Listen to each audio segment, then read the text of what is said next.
entité-là allait dévorer justement l'enfant qui allait venir dans cette maison qui était déjà fragilisé. Donc rendez-vous compte du drama que ça aurait pu causer énergétiquement dans la famille. C'est très important cette vidéo parce qu'il faut vraiment comprendre ce qu'est la mémoire des lieux, les amis. J'avais déjà fait, entre guillemets, conscientiser à ce monsieur qu'il était décédé et qu'il fallait qu'il puisse repartir sur un plan énergétique adapté.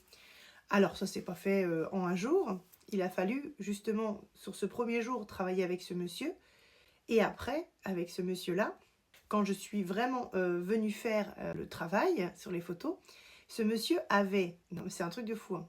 Le monsieur avait retrouvé donc son corps, son équilibre et s'était mis derrière le portail de l'entrée de la maison. Et je le voyais debout. 21h21 les amis, pour vous dire la synchronicité quand je vous parle. Pour vous dire que au début, quand j'ai canalisé le monsieur avant de faire le travail sur les photos, le premier jour, je ne l'ai pas vu de l'autre côté du portail. C'était un truc de dingue. Donc, c'est-à-dire qu'entre-temps, quand je lui ai parlé en clairvoyance, télépathie, c'est comme un film qui se déroule dans mes yeux et ce n'est pas mon cerveau qui contrôle, c'est dans mes yeux. Ce sont des sens qui me sont accordés et qui me permettent de transcender, que ce soit les âmes ou le lieu. Ensuite, je n'avais pas vu avant donc sa femme. Et là, en fait, quand je commence à travailler sur les photos, je vois donc une dame, mais qui s'était cachée dans la lampe, devant la porte. Et là, je canalise la lampe, et donc je vois la dame, son âme, et qui était cachée dedans, pour pouvoir justement me dire qu'elle n'allait pas partir, qu'elle était très têtue, et que de toute façon, elle était là pour faire son jardin, et qu'elle ne bougerait pas. Alors là, je me suis dit, waouh, comment je vais faire?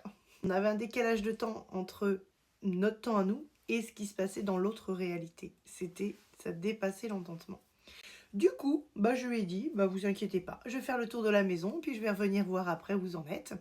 Et du coup, j'ai pu voir dans la maison sa maman à elle, mais j'ai suivi leur histoire et qui était assez compliquée parce que c'est des gens qui ont vécu des choses extrêmement difficiles. On avait une mémoire transgénérationnelle de ces personnes-là, reliées à la guerre, reliées aux écoles anciennes, et cette relure de construction, une maison qui a été faite dans les années 70, parce que c'est le défunt qui me l'a dit. Et effectivement, la maison, quand j'ai écrit ça donc, dans mon rapport, elle était bien construite en 72, la maison. Et le monsieur